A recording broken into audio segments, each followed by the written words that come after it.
Guys আমাদের পিঠে হচ্ছে দুধ পুলি। এই যে বানাচ্ছে, দেখি, এইটা আমি বানিয়েছি। এই যে মা করছে, আর এখানে দুধটা জাল দেওয়া হচ্ছে। এখন শেপ দেওয়া হচ্ছে পুলির।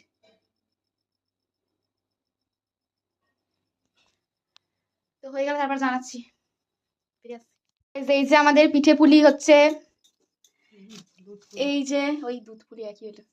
এইগুলো আমি করেছি, এই পাশের গুলো অতটা ভালো হয়নি আমারগুলো, আর এইগুলো মা করেছে। এইখানে এগুলো মা করেছে। আরো হচ্ছে এখানে, এখানে এই যে সরু চাকলি, আর ওখানে পায়েস হয়ে গেছে। পায়েসটা দেখো, এই যে গুড়ের পায়েস। এই যে এবার এগুলোকে দুধের মধ্যে ছেড়ে দেওয়া হচ্ছে। দুধটা ভালো আস্তে আস্তে নাড়াতে হবে, এটা হয় না হলে।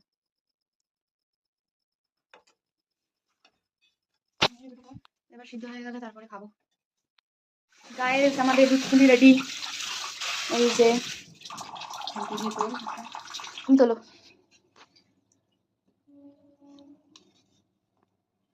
এই যে আর তুলতে হবে না, থাক, রেডি।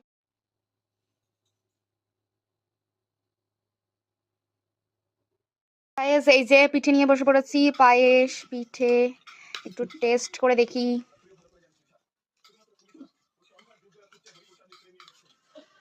দারুণ হয়েছে, দারুণ।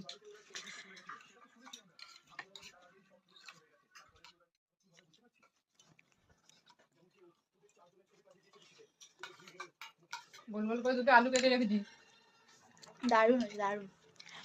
চলো এখন খেয়ে নিই পিঠে। মকর সংক্রান্তি, এই যে গুড়, যে খাচ্ছেন কেমন হয়েছে? আমি তো বানালাম সব।